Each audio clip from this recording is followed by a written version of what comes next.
or they were not of good quality, or there may be many other reasons that the buyer has purchased in bulk or a wrong order was delivered. For any reason, if goods are returned by the purchaser, they are known as sales return. Now the next is trade receivables. Trade receivable is the amount that is receivable from the trade, from the people from whom with whom you have done trade. Like for example, in sales, you might have noticed that when the credit sale is done, then you have to receive payment from the customer. Now that customer from to whom goods have been sold on credit, he is known as your debtor. So who are trade debtors? Trade debtors are the ones to whom goods have been sold on credit, and these trade debtors, they owe money to the business. So we have to collect money from trade debtors. Now if your trade debtors are trusted and we know that they are going to pay the money in future, that's not a problem. But sometimes your trade debtors are a dicey situation that you don't trust them. Then in that case, in order to be sure about the payment, what we do, we draw a bill and we ask our customers to sign that bill, so that we have an assurity that in future they are going to give us money. So a bill is drawn by the seller on buyer, and on this bill we direct him to pay a certain sum of money after the credit period that you have allowed, say 3 months or 4 months. So they are known as bill receivable. Debtors and bills together, they are known as trade receivables. The next is bad debts. Now you know we have to take money from trade receivables. Now what happens if your trade receivables, they deny to give you payment? They say we don't have any dues, or we don't want to give, or there are any reason the person is not having money to pay your debt. So any debt that becomes irrecoverable from a debtor is known as bad debt. So it's a loss to the organization. Your trade receivable, either your debt or your bills have become bad, and your money which you had to receive in future, you are not getting it. The next term is voucher. Now voucher is a evidence of any business transaction. Now whenever you will do any posting in the account, there should be a supportive evidence for that. For example, say you go and deposit money in bank, then you will find a pay-in slip. Now that pay-in slip is a voucher. When you will pay salary to your staff, you will ask them to sign the salary slip. That salary slip is a voucher. For example, we have purchased machinery. When you purchased machinery, you might have received a bill, and that bill is your voucher. So anything that is an evidence of a business transaction is known as voucher. There are many vouchers. Anything that is evidencing a transaction is known as voucher.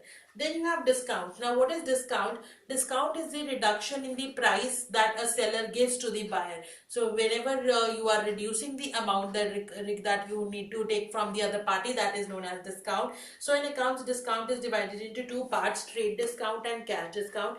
Trade discount is given on the list price when the goods are being sold to the customer. So this discount is given to the customer in order to motivate him to do more sales, do more purchases. Like for example, when you go in market, you'll find out that the winter clearance sale, 50% off, 40% off, 80% off. Now these are all trade discount. Whatever will be the list price, say the list price is 10,000, and there's a scheme that is going on, 50% off is given, so you will get a 50% off on MRP of 10,000, and you are going to get that thing as 5,000.